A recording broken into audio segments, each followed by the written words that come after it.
Hey, what's up, everyone? I realized like a while ago might have even been as late as last year. I don't remember. I did a sort of just like a happy release date to Phantom Menace and Revenge of the Sith that came out on the same day. Today is the 20th anniversary of the primary release of Attack of the Clones. So I thought I would just do, for my own interest, just a brief sort of reflection. This is like purely personal. I don't know if anyone will find any value in this. So it's more of just like a video sort of journal entry almost about my recollections this many years, this many decades beyond the premiere. Like all the prequels, I had like a tradition of seeing them on the first day, and then many times afterwards in the theater. I remember very distinctly the excitement, the long lines outside the theater, the rush to get the good seats back in the days before you could, in these new fancy movie theaters, pre-select your seats. I went with a really large group of friends, a diverse group in terms of interest in Star Wars. Many of them were not major Star Wars fans, certainly weren't EU fans. But back then, I mean, who wasn't someone at least familiar with Star Wars? I mean, everyone then grown up with it, everyone was excited, even if they, along with the cultural consensus, didn't entirely like Phantom Menace, they were still excited to see it. But I remember there being a tremendous amount of excitement, and ultimately, at least anecdotally, in my sort of neck of the Star Wars fandom, a great deal of joy sort of coming out of this film. A number of people, even in that diverse group of people, on a wide range of with a wide range of interest and knowledge of Star Wars, really seemed to enjoy it. The interesting thing about Attack of the Clones is that it seems like it was fairly quickly a movie, though, in the sort of the kind of within the fandom that sort of seemed to age less well pretty rapidly. Uh, I still enjoy it. I'm shocked about how much people seem to dislike it. There are criticisms, though, that I think are worth sharing that I think even at the time I agreed with. But on the whole, I have to say, timeline is everything, right? And having been someone who had grown up with Star Wars and who had anticipated the prequels for decades, right? And who was so excited, I think as early as '94, hearing someone talk about how, yeah, it's in pre-production, they're all getting started. Even though I'm an original trilogy guy, I'm part of that generation. The prequels matter in some ways almost more to me because I had a whole lifetime, right, of anticipation. And so, um, as much as Phantom Menace was very challenging to me as a fan, it certainly did what it needed to do, what any prequel needs to do, which is to sort of induce you to come to episode two, which it certainly did. But timeline is everything, and it's very easy now to look back with 20 years of all of our critical faculties, right? And we can kind of deconstruct the film over and over. But at the time, timeline being everything, I really, really liked it coming out of the theater that first night. I mean, the uh, the CGI was absolutely state of the art. I think some of it still holds up, even if some of it in Attack of the Clones is also really bad. It's a horribly mixed bag, I think, of CGI. But I think the opening scene was phenomenal. I don't think anyone had seen anything like that before. The quality of the effects. I mean, it looked like to us 20 years ago, like we were actually seeing something fly from outer space into Coruscant. And I think those opening scenes in particular hold up fairly well. At least the ship flying into the atmosphere. The soundtrack was amazing, and that was immediately clear too. I mean, it helped tell part of the story, and it's a soundtrack that gets used in other places, particularly in the Tartakovsky micro series. I think to very powerful effect. So there have been times when I've considered Attack of the Clones to be the best prequel soundtrack, even though I on the whole, if gun to head, I actually think Phantom Menace is, for a variety of reasons I've explained in other videos. But yeah, I mean, the soundtrack was very strong. There's a lot going for this film that you felt upon first viewing. Hey, what's up, Sentinel? Cinematography is the best of any Star Wars movie, I think. Yeah, I mean, I think that could definitely be strongly argued. Um, Now, there are things about the movie that um, Attack of the Clones seemed it. Yeah, it did, and it probably was. Interesting though, I feel like even though some of the CGI is almost borderline horrible, I think particularly with some of the scenes where Anakin is off looking for the Tusken Raiders. Again, I think the opening scene, particularly with the ship flying into the upper atmosphere of Coruscant, I think is pretty outstanding. Um, yeah, he creates great romantic scores. It's a diverse soundtrack. It's good. And I've actually, as much as I like Phantom Menace soundtrack, there are tiny little things about it I've critiqued. But again, I think on the whole, it does a pretty good job. Even if I think probably the best prequel track is actually the final track from the end credits track from Revenge of the Sith, because it's sort of like a greatest hits that sort of tells the entire sort of story, musically of Star Wars. Um, but the story, even in that first few, and I did find a little confusing. But then again, in the way that an episode one of a three-part prequel only needs to induce you to get to episode two. Episode two only needs to set up the conflict, right? Which then episode three presumably will resolve. And so again, it was a complicated plot, but then again, that's all it's really supposed to be in theory, right? But I do think it's fair to say this many years later, and I mean even weeks after the fact, feeling like, yeah, it was borderline convoluted.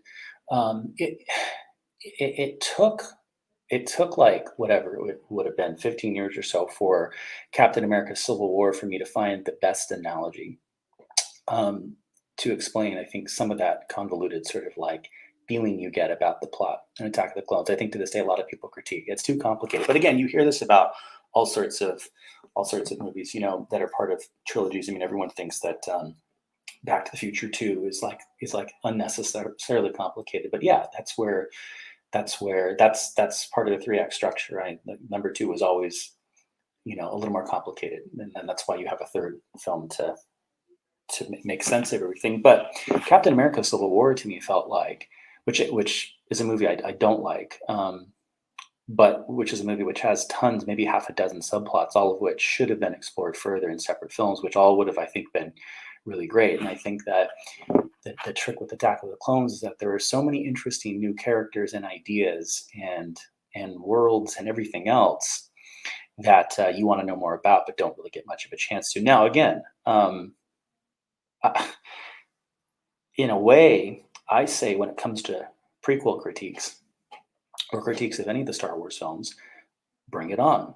Because as an EU fan, someone who absolutely loves Star Wars and followed the EU because I wanted to know what happened next after the films, it's the EU that's kept me a Star Wars fan. And so when someone says that maybe episode two is not their favorite for a variety of reasons that they can deconstruct and pick apart, I say great. And particularly when they say it's because of all these things are unexplored. Well, they are explored later in the EU. And so again, the failure of the film is really the ultimate vindication of the books that come afterwards, right? That provide sort of the background, right? But it is true. I mean, I feel like there are almost way too many interesting things that are just thrown out there for the first time that aren't explored, in later films that you leave you entitled to think that they were so interesting and yet so unconnected that they were just invented right after episode one, right, by George, and that there wasn't a master plan, and all these critiques are fair.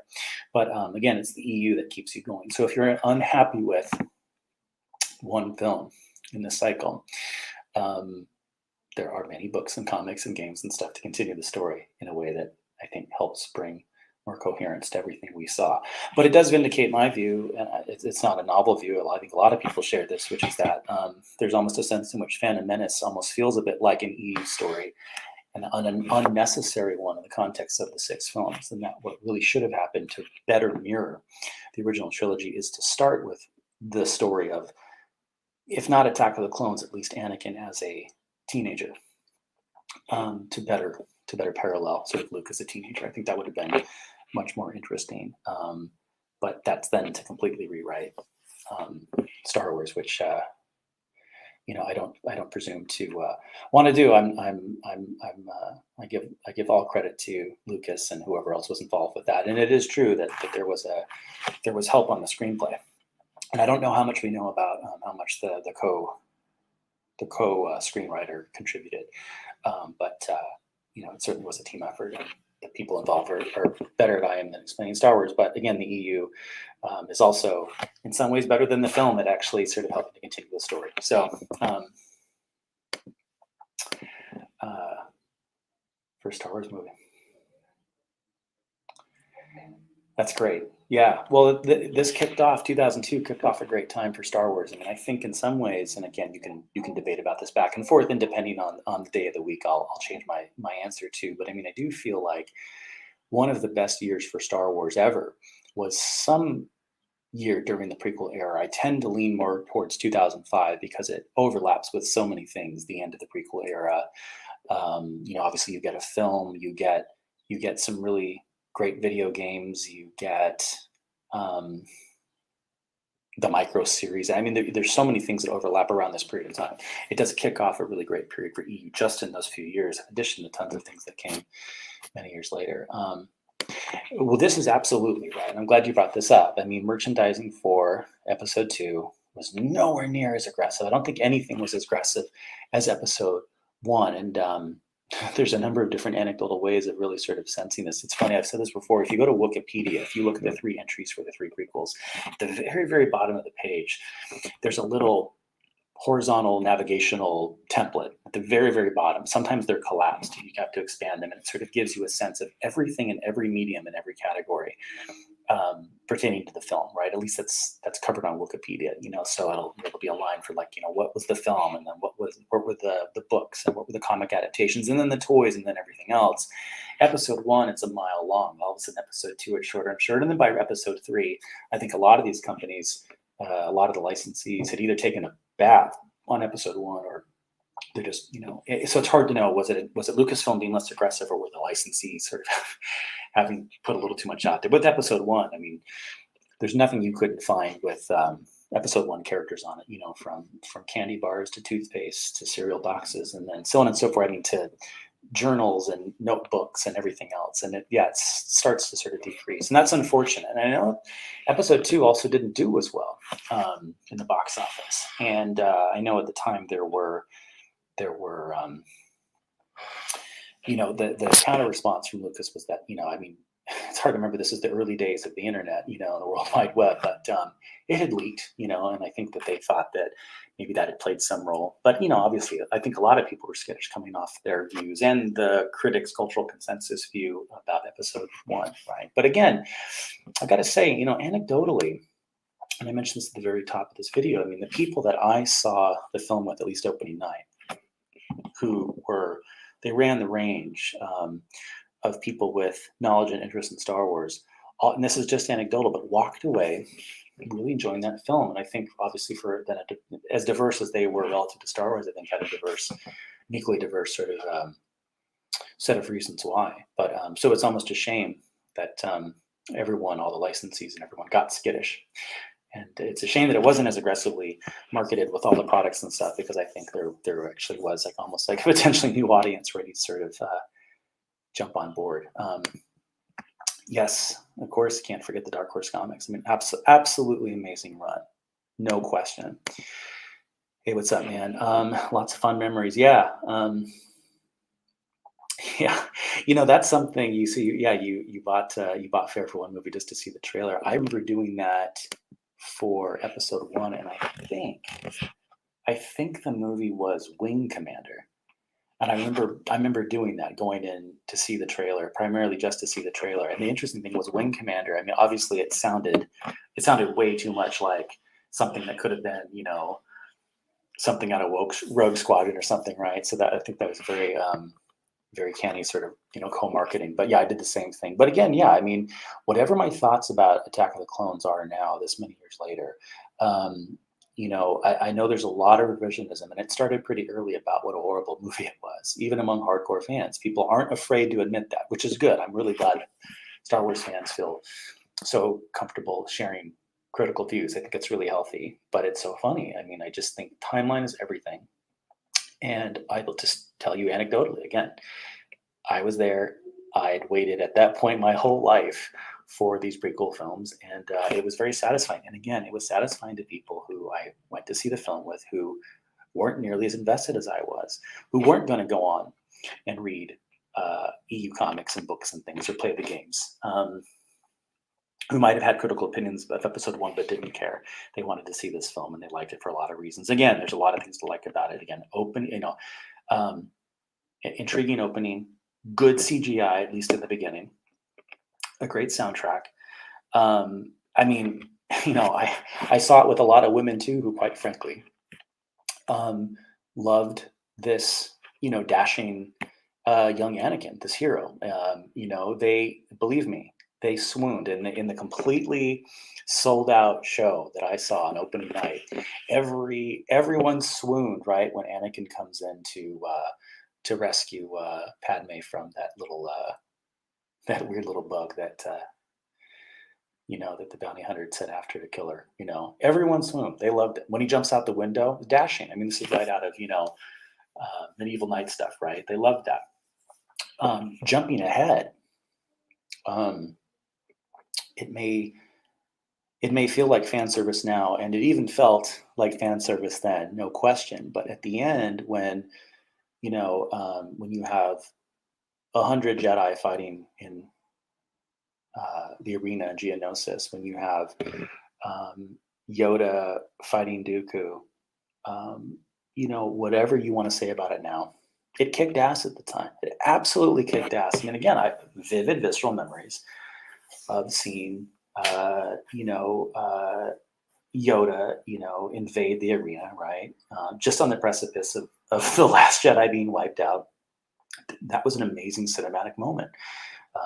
And everyone thought that at the time. So timeline is everything, right? Whatever you think about it now, timeline is everything. People really liked it at the time. They really did. I remember some of the, again, it's so long ago now, just in the history of the internet. I remember some of the early major fan sites like Ain't It Cool News and things like that, getting advanced copies and then basically saying this is the best Star Wars movie they think that had to that point ever been made.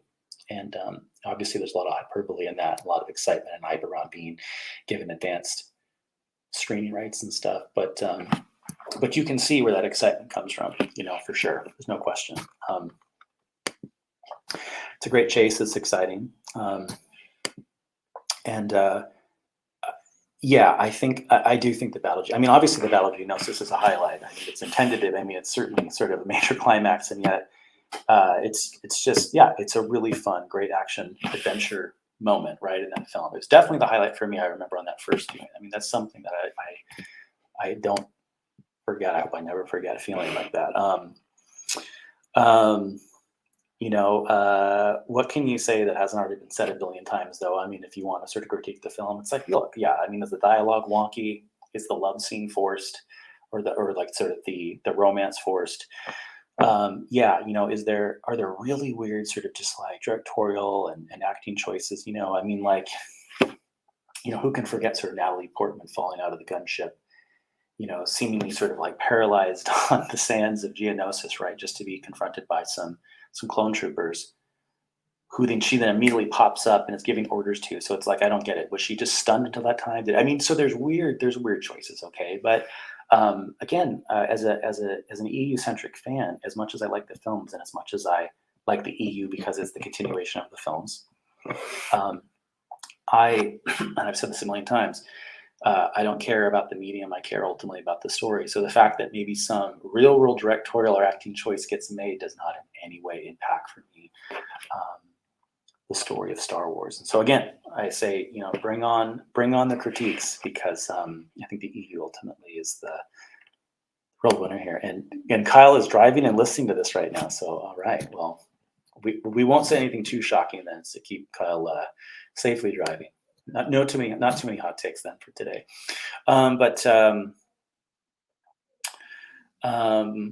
What else here? Again, great soundtrack. I do come back though to something I've heard a number of times. It's about like, why didn't we know more about Dooku, and why wasn't that set up in the first film? I agree. I would have loved to have seen more about that. Maybe that really should have been episode 1, right? I mean, there's just so many different ways in which you could, I think, go back and rewrite the order in which these films come out. and the order in which. But I feel like there was just, I think maybe in George's excitement about like this expanding lore and how he was going to try and connect us with the original trilogy, it was almost too interesting, and you can see it just being stuffed to the gills with too many cool things. And it's like, look, I mean, I've said before when I left Phantom Menace for the first time, I remember thinking, I remember having a weird feeling like, okay, give me more, right? And again, as I've said, that's all in episode 1 of a 3-part prequel needs to do. Induce you to come to episode 2. I left this one thinking, in addition to all these positive things, one concern, one question, and that was, how are they going to fit the entire Clone Wars into episode 3? Because I thought that's what it would have to be about, right? And obviously, again, EU to the rescue, right? 2003 to 2005, Tartakovsky Clone Wars, right? All the books, all the comics that came, et cetera, right? But that was a little disconcerting. Also, after this, why the hell is it called Attack of the Clones? The names of the films have never made sense, right? But that's something that's true, I think, pretty much across the board. I know, Scott, wow, live stream. Well, I've been putting out a video every day for the last couple of weeks now, and I think no surprise. I think given how much live streaming I was doing last year, I think YouTube clearly sort of like preferences in terms of the algorithm my live streams over my recorded videos. And so almost as a test, I wanted to sort of see how this one does, what sort of reach this one has. But it's, I also thought, in case you hadn't seen the beginning, Scott, since I'd done something like this a while back it must have been last year for the release day of Phantom Menace and Revenge of the Sith, I thought tradition reconciles us to everything. I must do one for Attack of the Clones too. So, hey, Rave Blitz, loved it. That's great. I mean, yeah, and I'm glad to hear that too, because I feel it's just one of these weird things. I feel like even in very protective Star Wars circles, right, where fans don't want, or are very defensive and don't want to critique anything, you still sense that it's the one okay thing to do, to knock on Attack of the Clones and to just sort of assume that no one else likes it, right? And again, there are legit critiques that can be made, but again, timeline's everything, and I guess I'm just simply here anecdotally to say that in my case, I walked out really liking it, and so did everyone else. I'd seen it with, and again, I can make critiques of it all day long, but yeah, I just think it's worth sort of passing that experience on. And so, yeah, so you talk about the novelization, and that's something I meant to mention. What's weird about this one, and I almost wonder if in a small way, it's a reason why, or maybe it's a significant way, it's a reason why I came out of the film with the pretty positive view I did, which is that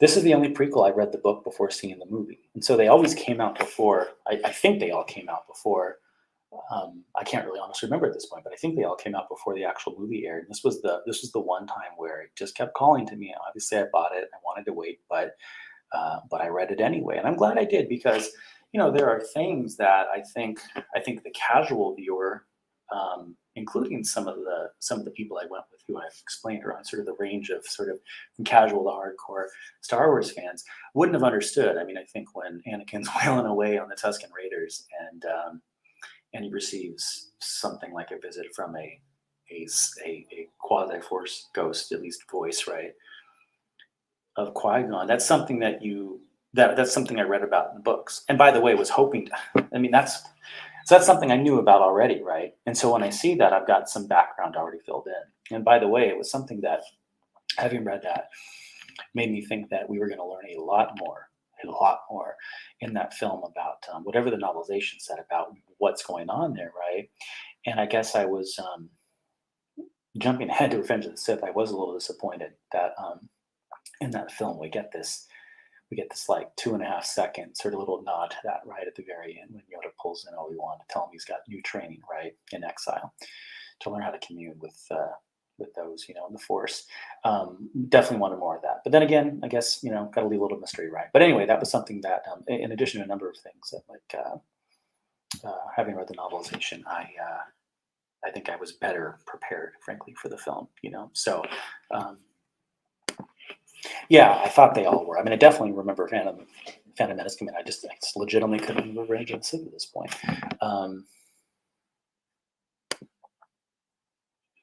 Yeah, well, this I think nails it here, and I'm glad you said this. And so, I never knew anyone disliked it until I got on the internet, and everyone in person I know likes it. And and I think that's the quote of the day. I don't think it could be put any better than that, frankly. And I think that feels so true about Star Wars and expanded universe and everything, just in general. And I feel like that's right. I mean, the internet. The internet, what are you going to do? Yep, yep, yep. I think that's right. I think it's played a huge role in that. And I think that I talk about this a lot, but there's always a consensus that's demanded by the culture. It forces all of us to sort of like talk about things in sort of the same way and in an accepted way, and it tries to root out any sort of opinion that doesn't sort of fit whoever has sort of like the ability to shape that cultural consensus. And the internet, so it exists in any context, in or out of technology, but I mean the internet sort of so quickly speeds up our ability to project that and to seek through search those things, right, and then through algorithms sort of get that fed back to us, right. And I mean, I think you saw this in a really huge way after The Last Jedi in the new canon, which I didn't see and don't follow, but you couldn't help but see, even on my side of the sort of the EU aisle, seeing your YouTube social media algorithms completely dominated by nothing but bad critiques or critical reviews, right, of The Last Jedi. And as much, and I'm willing to believe that movie was as bad as people say, but it was so funny that it became, even with those who didn't perceive themselves to have sort of the cultural power within the realm of Star Wars and pop culture, be the one sort of now enforcing a new consensus about this film. You had to think it was bad. You had to think it was silly. And again, there might be real reasons, but you had to think that. You see this in the context of the EU, right? Even among defenders of the EU, there's a cultural consensus that emerges around a few people with a few voices who tell you, don't believe it yourself, but the Crystal Star is a horrible book. And that becomes the thing. Then you feel sort of a certain pressure to have to say without reading yourself. Anyway, there's that little rant aside. It's true. The internet I think has driven a lot of opinions about Attack of the Clones, but that's not to dismiss that there are real critiques.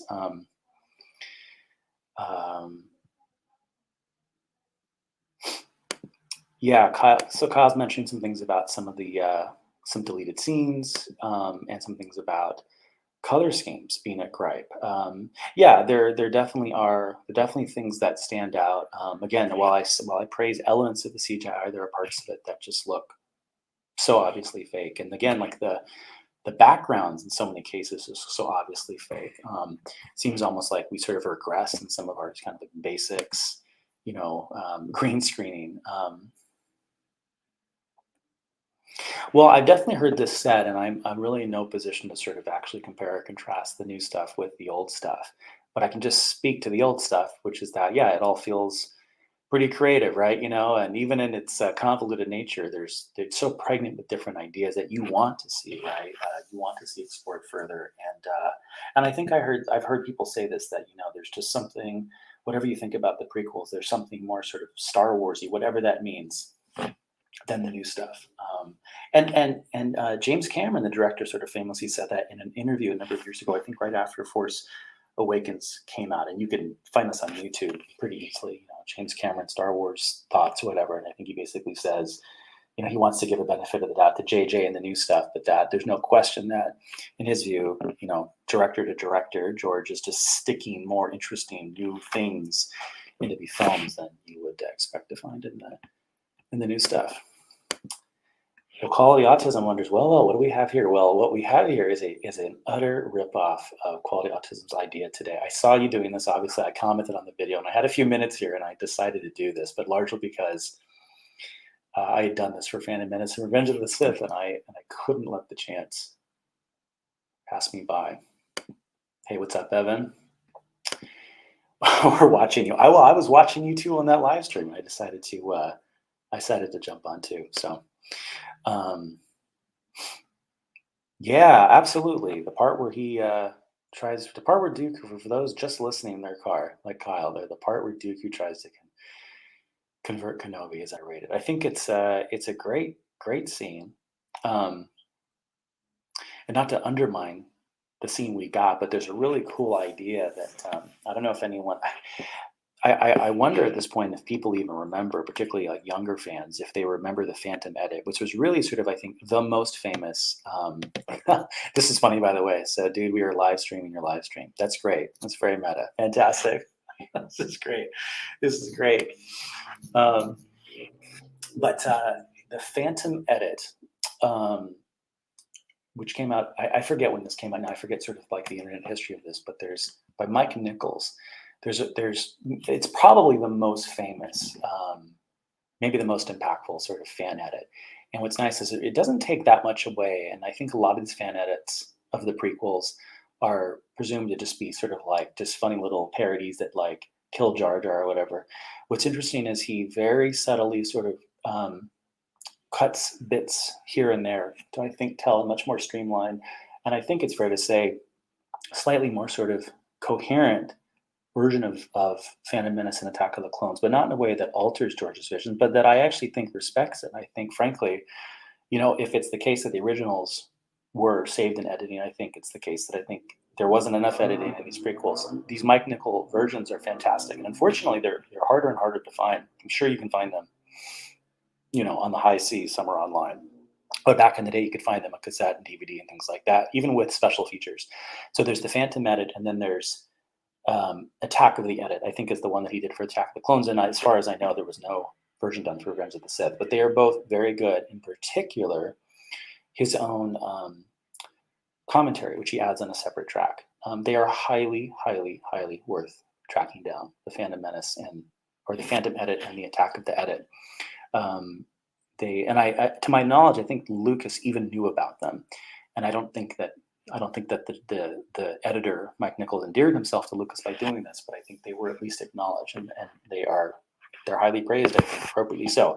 Anyway, there is a interesting thing that he notes about Attack of the Clones, particularly the Dooku scene with Obi-Wan capture, where he's trying to convert him. I mean, what Mike Nichols thought when he first saw this is he remembers his first reaction. He felt like, wow, oh my God, what a cool twist.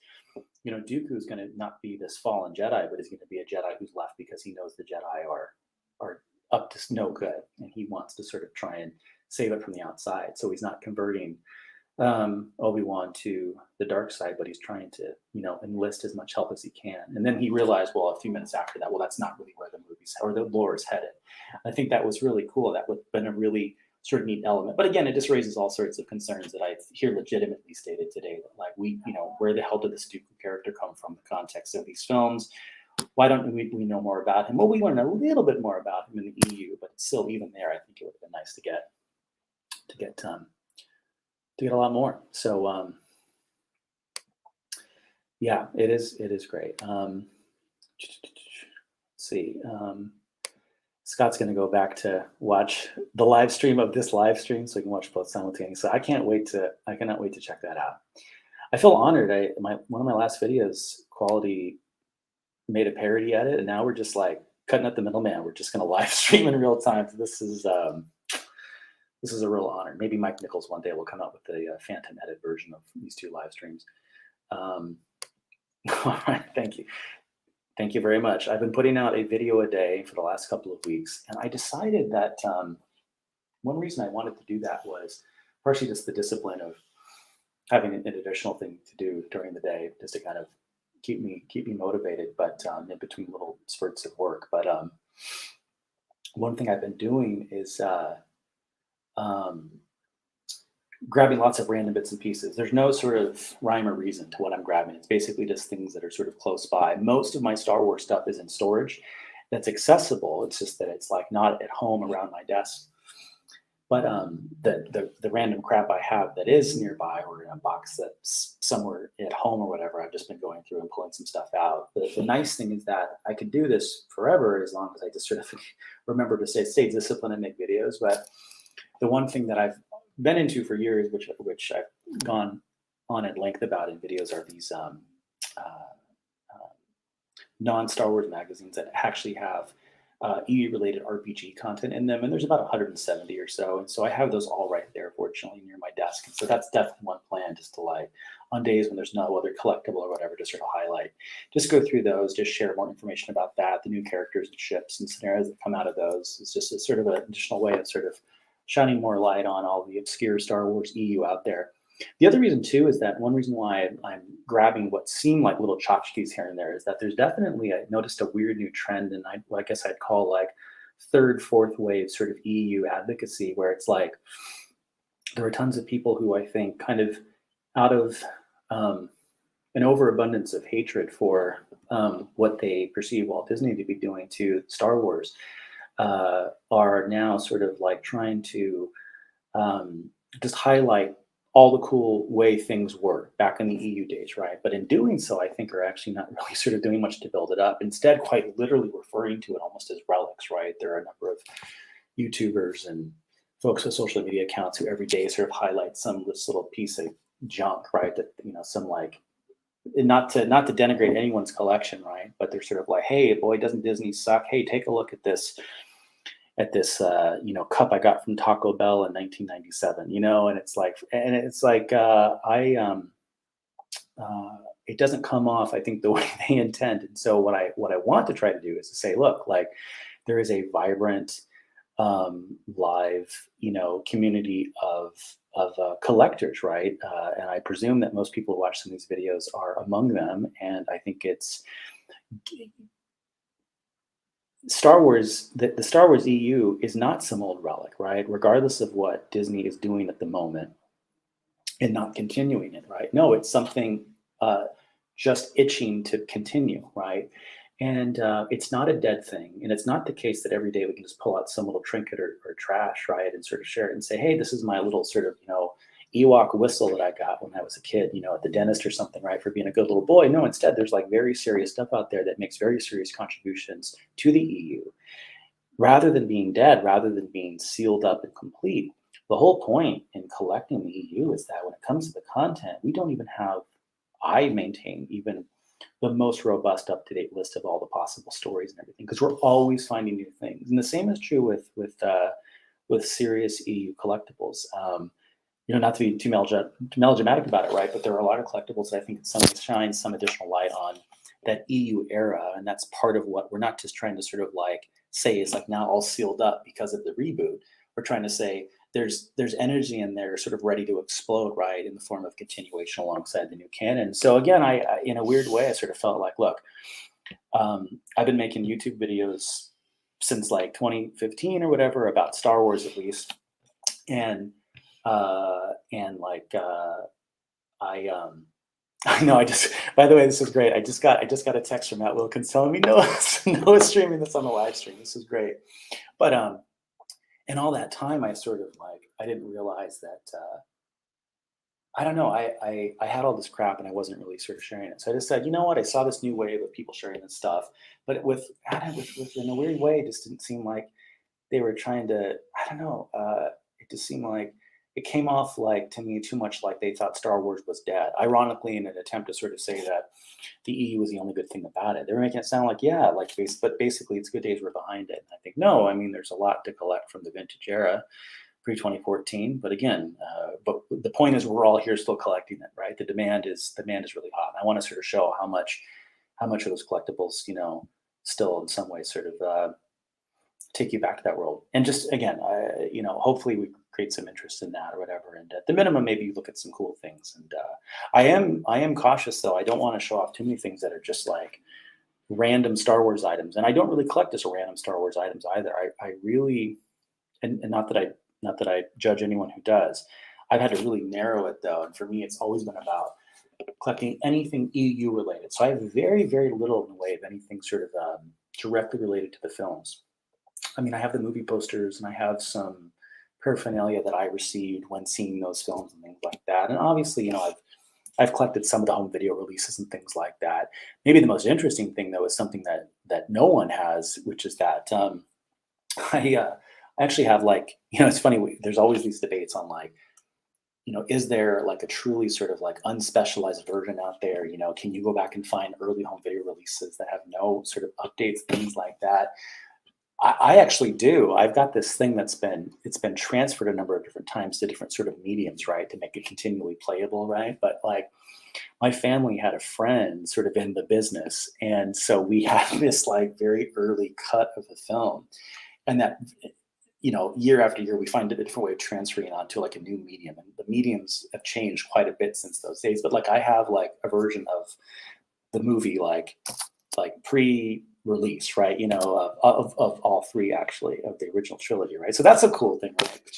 But no, when it comes to Star Wars collectibles, I've always tried to keep it sort of like EU focused, because, yeah, I mean, occasionally you end up coming across some new way in which those EU promos shine some new light on the EU itself. But again, rather than sort of wanting to just sort of live back in the nostalgia, I want to remind everyone how much fun it is to think about the EU through those promos and collectibles and things like that, and then to continue to agitate for more. So anyway, so Blitz is advertising Rick Worley's video on the prequels. They're great. Maybe I've seen them. I don't know. It doesn't sound familiar to me. I haven't talked about the 7. Evan's talking about the HoloNet news during the lead up to Attack of the Clones, and I'm glad you mentioned that, because yeah, they're obviously there was a lot that part of the anticipation, part of the excitement back in that era was not just the stuff that came afterwards. That helped sort of fill in the gaps for the critiques of what was missing, but obviously a lot of stuff to sort of build up interest and excitement. I mean, the prequel era was a great time, and not to sound like I'm just some old dinosaur who remembers the way things were, but again, timeline's everything, right? And if you were around during that time, it was an amazing time. Matt and I have talked about this, how unbelievably exciting it was back during the prequel era to go to the Star Wars website. And I remember I would go every day for all those years, because at the top there would be 6 Roman numerals, right? And every time a prequel would come out, you'd be able to hover over that one and then see more information about it, right? So you could see episodes, Roman numerals, 4, 5, and 6, and then ultimately 1 after 1999. And then you just every day you went to scroll over 2 and 3 to see if there's any more information, and then it slowly started to come. So there was a really exciting way of engaging with this content in the lead up, in addition to a lot of these HoloNet news updates, which you look back now and I think we have access to them in a number of different sort of like Internet Archive ways, but a lot of that stuff is long gone. A lot of that stuff ended up being really important minutia, right? That we'd all love to have our hands on it, and why they never decided to publish that is just a real shame. Oh, cool. Speaking of EU promos, Scott got the Shadow of the Empire bookmark checklist in the mail today. So, Scott, is that the one that is like the one with Darth Vader? I'm curious. It's kind of like a die-cut version of Darth Vader. There's a lot of great Shadows of the Empire stuff. There's a really cool set of groups and pages on Facebook dedicated to Shadows of the Empire. And they're continuing to find new stuff all the time out there promoting that major multimedia project.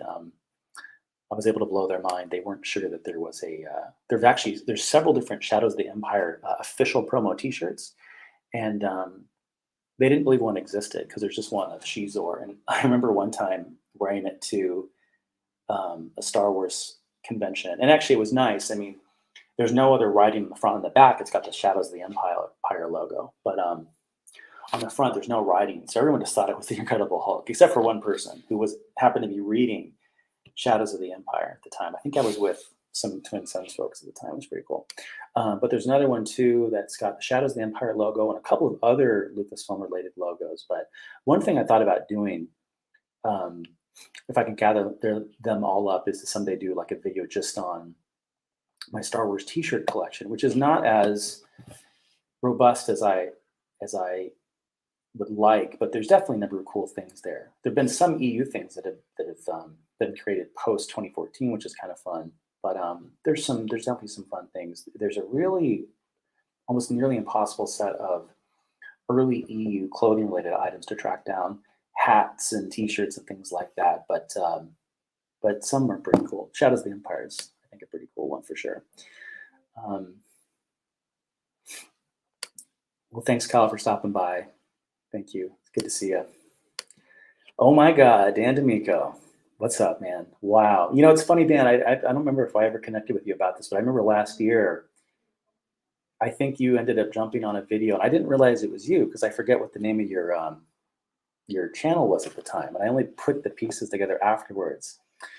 I think you had a question about whether or not Palpatine would eat Yoda, so I decided after the fact to change the name of that live stream to that. It is very, very, very good to see Dan D'Amico. For anyone who doesn't know, and they should, Dan D'Amico is a great guy, a great economist, a brilliant academic, and he is currently at Brown University, and everyone should Google him and read his stuff because it's brilliant. You should listen to everything Dan said. Yeah, that's a great promo. The Vader one's a cool one, and it's funny. I don't think I've ever showed these. In fact, this should probably be a soon future video going through. I've showed these bits and pieces on different live streams on other people's channels too over the years. But like all of the bookstore displays and stuff, I should just go through all of those at once. But the really odd thing about some of the Shadows of the Empire related one is that it's kind of like that bookmark where it's just Vader, and of all the things they could do for those in-store displays, it's so funny how much at that time, again, I may be lacking a little bit of confidence or something, right? And this is truly expanding the world, but they kind of lean on Vader for those, and not Shizor and a number of other characters they could.